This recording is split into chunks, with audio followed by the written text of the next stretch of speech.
Today we're gonna fix our Unfixable R32. We bought this car in Florida for really cheap. We then drove it back from Florida with a broken transmission, dropped the entire drivetrain out, pulled the transmission off, fixed the timing chains, found a giant hole in our engine, and put a different transmission in the car. Now you might think putting a transmission in this car would have fixed our transmission problems, but now we have more transmission problems, and one of them is inside of this cooling system, which you can take a look. How is that a transmission problem? And right now, our cooling system is mixing. Now the transmission we bought was cheap and rebuilt, which I didn't have a lot of confidence in. The reason why it has that milkshake in there is because of this. Most likely, this is the transmission cooler. You have coolant lines that run through it, and then it cools the transmission oil. If this transmission cooler is bad, it can take the transmission oil and the coolant and then mix them together, which causes a milkshake situation in our cooling system. Now we could just replace the cooler, but this transmission is also locked in first gear and doesn't go in reverse at all, which of course means I need to drop this transmission again. And lucky for me, because of all my practice, I'm really good at taking out transmissions in R5 R32s. Now the one thing I didn't want to do is put another transmission after I just put a transmission in this car. But here we are with another transmission. Because our friend punched a hole in the block and the coolant was leaking out and then it was mixing, this goop never stops dripping until we plug the hole again. Because normally your transmission bolts don't go right into your cooling system, but in our case they do. So this is a wonderful experience to have this dripping all over you the entire time you're working on the fucking car. So before I drop this thing in, I forgot I need to deal with our power steering issue because we are now on our 4th video on this car and we fixed absolutely not a single god thing on this fucking car. Now, if you remember, at Jamie's shop when we were in Florida, we found a fuse missing on the fuse block. We found one at his shop, put it in there, didn't fix it. We then drove it back with no power steering. While we were under here putting our last transmission in, we put a used steering rack in here. Somebody had one laying around, we chucked it in there, didn't fix it. I then went to diagnosing a car instead of blasting parts at it, and we checked the harness. This part of the harness is good. So here we are, we're moving on. So to reiterate, our transmission's going back in the car, the subframe is gonna go back up. We are gonna lose access to our steering rack, and hopefully I can find the problem once the car is running and driving again. Brake. Amongst many of the issues wrong with this car, this exhaust is no exception. If you take a look here, there's very poor welds here, and here, and here, and here, and there. I'm not worried about that, because right now, we're putting an exhaust on it. Milltek, full header back, all the way. It's gonna be awesome. Let's do it. So instead of just fixing our exhaust leak and our poor weld quality, we also get this beautiful exhaust. Okay, exhaust on, first startup in weeks. Hopefully the battery's not too dead.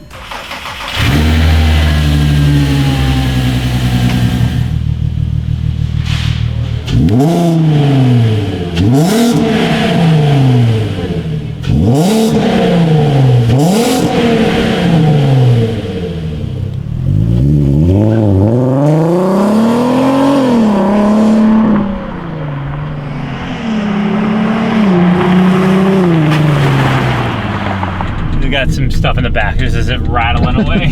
Don't worry, that's not my quality of work rattling away. That's holy shit. We made it exactly this far last time before it was puking coolant into the transmission.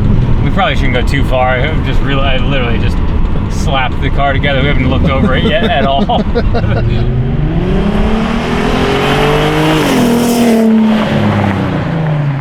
Transmission fixed.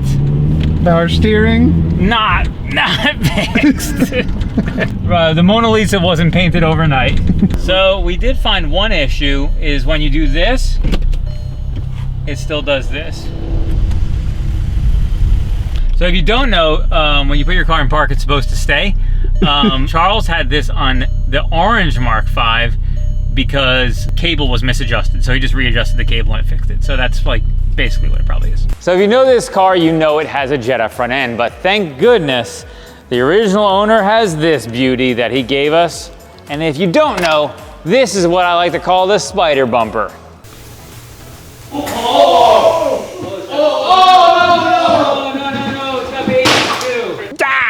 We're gonna slap this bad boy on there to refresh it back to an R32. What is this?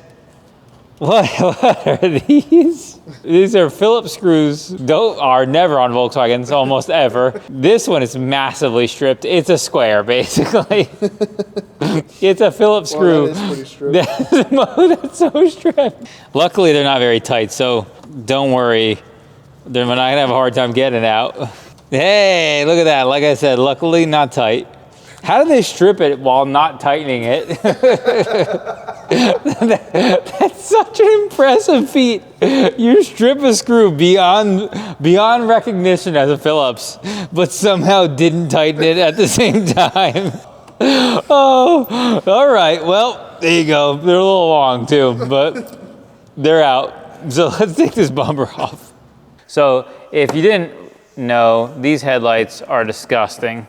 I don't know if I told you that before. So disgusting, then take them out of the car. I'm trying, but you see, this particular screw right here is stripped quite handily, along with a snapped off headlight housing here to go with that stripped screw. See that? What? Not that these headlight housings are worth anything, because these things are awful. Find my worst enemy and install them on his car.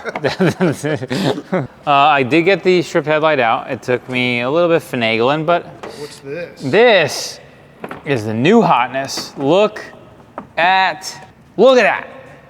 It's already just splendid. So this one's a little rough. It's fitting that it's right next to the trash can.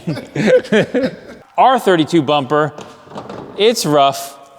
But we got new headlights. We're about to look like an R32, R30 poo. So I realized why these didn't really tighten all the way is because this. They're really just like set pins more than anything. They're not really, these are screws. I don't think I can ever hit this and say that's not going anywhere, because this probably is going somewhere. All this. It's going somewhere. I've never polished a turd so hard in my life. Just wait for what's about to come next. Oh. Now that we have the car driving, we're ready to actually make it better. That's what our plan was the whole time for this video, but we had to spend the beginning of it fixing our other issues. Now we're ready to start with installing our suspension parts from our friends from O34 and Solowerks. Justin and Ashton are two techs who work at our shop who volunteered to help me after watching me struggle so much with so many problems on this R32. They're gonna be faster than me, they're younger than me, and so they are doing the front suspension. So we got those coilovers from Solowerks. On top, we got O34 shock mounts and new strut bearings to make sure this thing doesn't make a lot of noise from reusing that stuff. They're working, I'm not. So we're replacing these crusty, rusty rotors, especially with this spider egg. If you know our spider history on this car, it's not great. with these sweet cross-drilled Brembo rotors. Look at that. So Justin was doing the brakes on this side, and he never unbolted the carrier from the actual caliper housing. But yet, this bolt right here isn't on at all. The caliper carrier was only held on with one bolt. Oh my gosh. Which isn't even that tight, in case you can tell. No.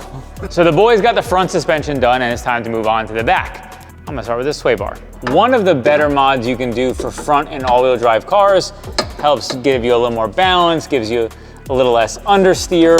This is a thick boy, 2 C's and a Q, that kind of thick. First thing we did is, when we were kind of close to thinking it was gonna drive, then we put thousands of dollars in exhaust on it. Then once we knew it would drive, then we'll put thousands of dollars in suspension parts on it.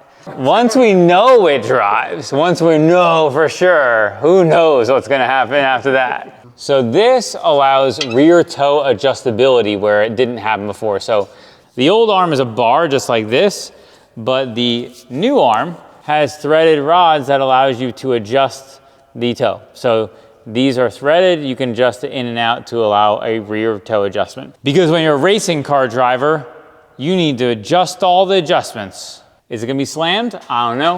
To be honest with you, I haven't really looked at it, but I've matched it from side to side. And that's really all that matters for now. We're gonna have to adjust it later probably.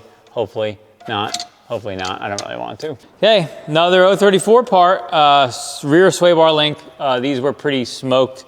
These are adjustable. You lower the car, you want adjustable sway bar links because you don't want it to have a lot of load on it. Lower car, shorter link, hence that's why you adjust them. After all this work, we got all the suspension work. It's gonna be fresh and driving well. We got this beautiful exhaust sound. The transmission drives now. The engine doesn't have a hole in it anymore, and the timing chains are fixed. Still doesn't have power steering.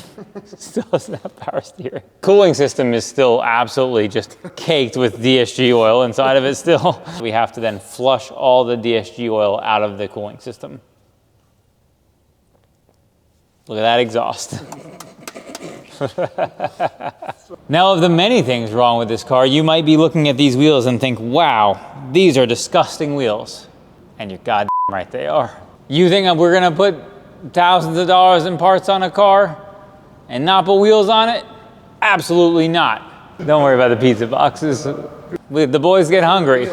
The boys get hungry. All right, ready? Yeah. All right. Ooh. So, our friends at 034, they just came out with these wheels. Well, when we got them, they just came out. This was a little while ago because things have not been going well. We chose the anthracite version of these wheels. They come in a couple different colors. I debated about bronze with that color, but we got some different plans for it. I know you see that it has some tires on it already. Indy Firehawks, the guys at the shop installed them already, so that we be prepared to chuck these on the car when the time came. I've heard these are like the new hotness of like cheap, good, sticky tires. So like, we're gonna find out how much new hotness it is. Included with our wheels, these are real fancy hub rings. These are real nice. We're gonna pop this guy on there like so, and then put our wheel on. Yeah. Oh yeah. Oh buddy, this car is really something. Ladies and gentlemen, I present to you the R32.